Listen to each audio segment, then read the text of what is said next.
comment pa ka pa na international law, hindi mo naman alam yung international law. Enrile, makinig ka nang may matutunan ka. Diyos mio. Okay. Eto bibigyan natin yung facts. Okay, facts muna tayo, facts. Okay, anong ginawa nila? Inaresto nila si Digong. Dinala saan? Dinala si Digong pagka-aresto. Saan? Saan dinala? Isulat nyo nga, saan dinala si Digong nung inaresto siya? Saan siya dinala? Saan po siya dinala? Saan po siya dinala? Si Digong nung inaresto siya. Saan siya dinala? Hindi ba sa Villamor Air Base? Dinala si Digong nung inaresto siya by virtue of arrest warrant ng ICC. Dinala siya sa Villamor Air Base. Tapos nandun si Torres, binabasa-basahan pa niya ng right si Digong. Tapos si Digong ay isinakay sa aeroplano at inilabas sa Pilipinas, and the airplane now is going to on route to Rotterdam sa Netherlands. Okay, Rotterdam is just a city next to The Hague. Kaya sa Rotterdam yung dinala kasi I believe ang Rotterdam ang airport sa Rotterdam ang tumatanggap ng chartered flights. Anyway, so yun ang facts. May ICC arrest warrant daw. Kinuha si Duterte, dinala sa Villamor Air Base. That's a fact. Nakita nyo yung lahat. Ano ang arrest proceedings ng ICC? Makinig ka, Enrile, itong international law. Okay, ano? Ito, papabasa ko sa inyo. Article 59, ito ang arrest proceedings ng custodial state. Ito ang batas. Enrile, itong international law. Makinig katanda. Article 59 ng ICC. Meron pong procedure of arresting an accused. Okay, meron. Batas ito na...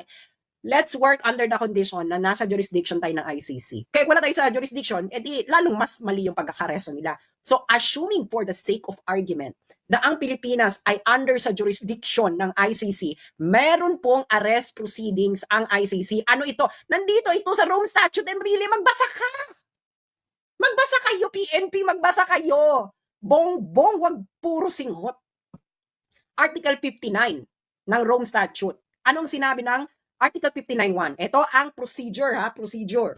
A state party which has received a request for provisional arrest or for arrest and surrender shall immediately take steps to arrest the person in question. Ano ibig sabihin yan?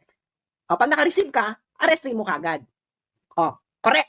Sabihin natin, correct yung ginawa nila. Inaresto nila, nakatanggap sila ng warrant of arrest, inaresto nila. Pero may next step, mga friends. May next step pag inaresto mo. Ano ang step 2? Step 2. A person arrested shall be brought promptly before the competent judicial authority in the custodial state, which shall determine in accordance with the law of the state that 1. A. Warrant applies to the person. 2. The person has been arrested in accordance with the proper process. And C. The person's right have been respected. Step 2 pa lang tayo. Anong sabi nito? Tatagalogin ko. Pag ikaw ay inaresto, anong dapat ang gagawin sa'yo ng arresting officer?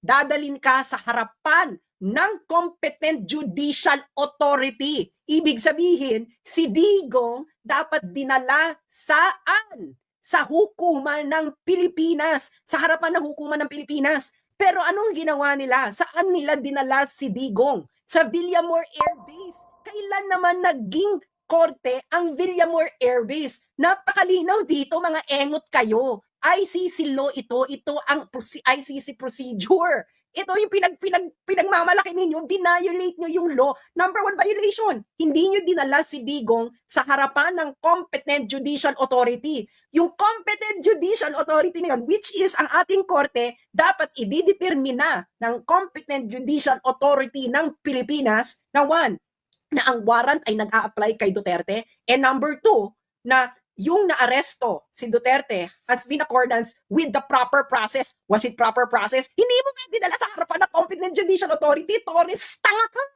Ikaw ang may kasalanan nito. Ignorance of the law. What? Excuses no one.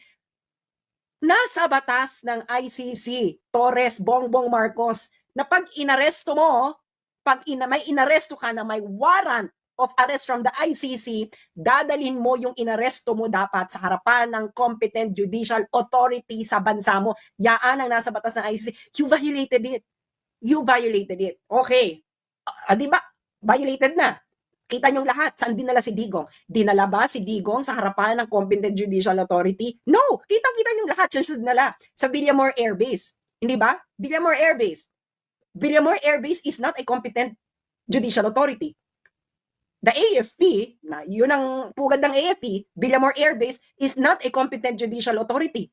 Torres is not a competent judicial authority. Sino lang ang competent judicial authority sa Pilipinas? Nasaan ang judicial power sa Pilipinas? Nasa Supreme Court and the courts. Dinala ba nila sa kahit anong korte sa Pilipinas si Duterte? No. So they violated ICC rules already. Doon pa lang.